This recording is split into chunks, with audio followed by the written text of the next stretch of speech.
আজকে আমি বানাবো চিলি অমলেট। চিলি চিকেন যেভাবে বানায় একই ভাবেই প্রায় বানাবো।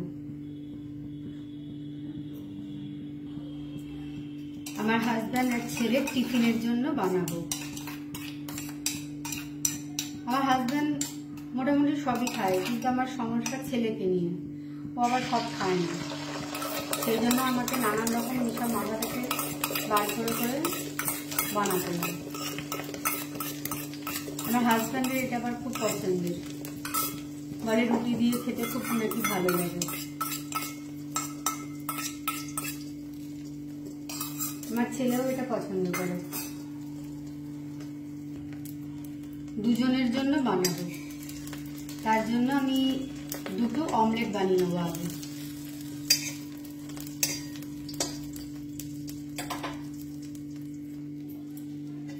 একটা অমলেট হয়ে গেছে, আর একটা বানিয়ে নেব। কিন্তু অল্প তেল আছে, এটাতেই বানিয়ে নেব।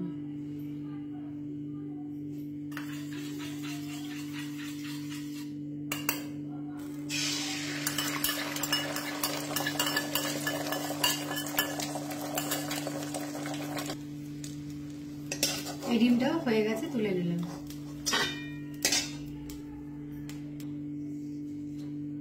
এবার আমি একটু তেল দিয়ে দেবো, অল্পই দেবো, বেশি দেবো না।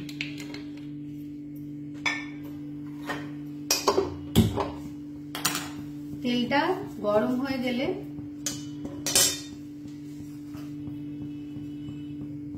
এই রসুনটা দিয়ে দেবো। রসুনটা খুব বেশি মানে দারদারা রাখবো, মিহি করবো না। এতে রসুন আর আদাটা দিয়ে দেবো।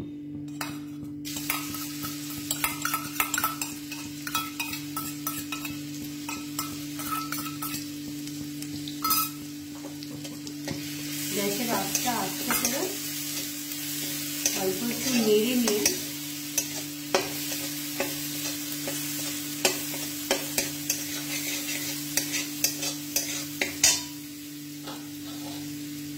লাল যেন না হয়ে যায়, একটু নেড়ে নিয়ে পেঁয়াজটা দিয়ে দিলাম।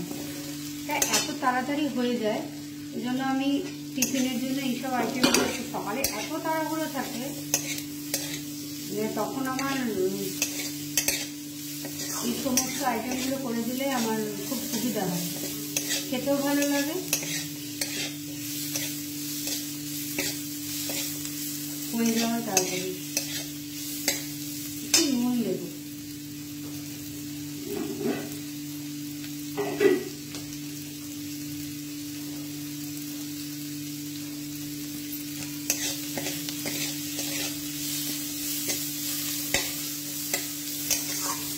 আমি রান্নাটা সরষের তেল দিয়ে করেছি। রান্না সরষের তেল দিয়েই বেশি করি।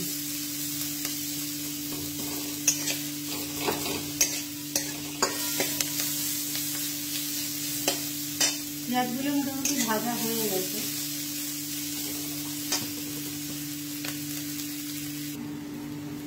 তেলটা বেরিয়ে এসেছে, এবারে আমি এটাতে ক্যাপসিকামগুলো দিয়ে দেবো। একটা ছোট্ট ক্যাপসিকাম নিয়েছিলাম, ওটাই দিয়ে দিয়েছি।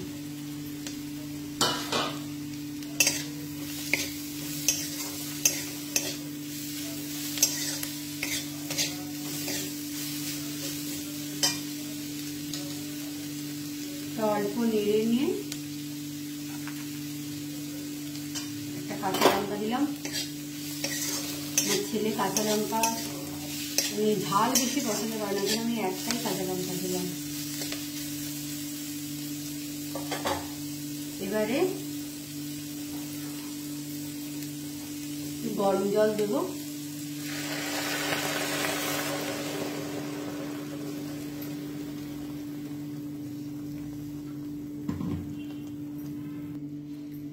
এক চামচ সস দেব।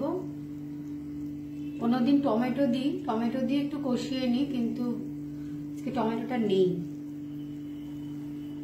সস দিলাম একটু। আমি Maggi hot and sweet tomato chilli সসটাই ব্যবহার করি। সস দিলাম আর একটু চিলি সস দেবো।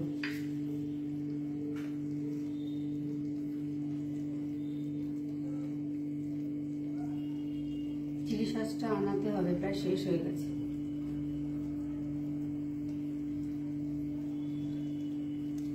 চিলি সস দিলাম। এবার এটাকে ভালো করে নেড়ে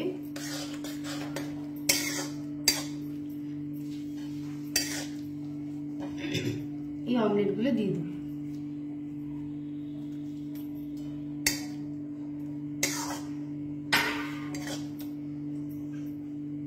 এবার একটু ঢাকা দিয়ে দেব।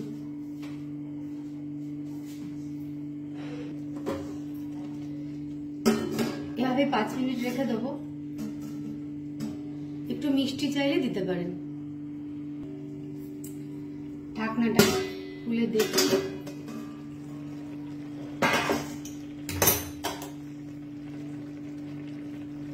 ক্যাপসিকাম গুলো প্রায় হয়েই গেছে। আমি আসলে ক্যাপসিকাম গুলো শক্ত শক্ত রাখি না, কারণ আমার ছেলে শক্ত শক্ত থাকে, খেতে চায় না। সেই জন্য আমি এটাকে একটু মানে খুব সিদ্ধও করি না, কিন্তু একটু মানে যাতে একটু সিদ্ধ হয়ে যায় সেরকম ভাবে রান্নাটা করি।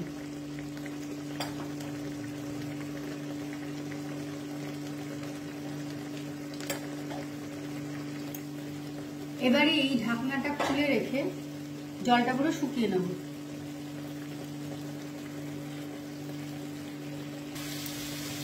জলটা একদমই প্রায় শুকিয়ে গেছে। এবার গ্যাসের আঁচটা আস্তে করে দিয়ে আরেকটু শুকিয়ে নেব। দেখুন রান্নাটা হয়েই গেছে, অল্প অল্প তেল বেরিয়ে এসেছে। আর ক্যাপসিকাম গুলো দেখুন পুরো সেদ্ধও হয়নি, হালকা সিদ্ধ হয়েছে।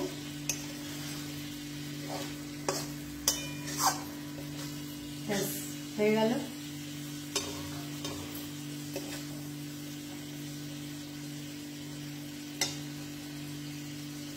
দারুণ খেতে হয়েছে, খুব সুন্দর করে লাগছে। আপনারা এভাবে বানাবেন, দেখবেন খুব ভালো লাগে খেতে।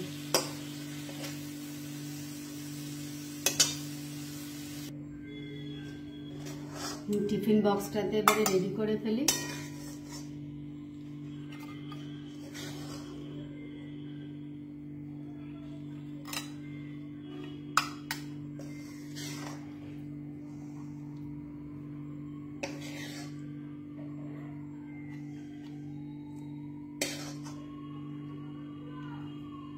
খেতে খুব সুন্দর লাগে, রুটি দিয়ে, পরোটা দিয়ে, লুচি দিয়ে,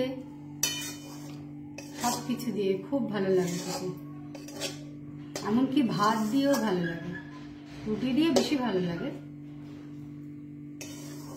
ঠিক আছে, তাহলে এখনকার মতন টাটা।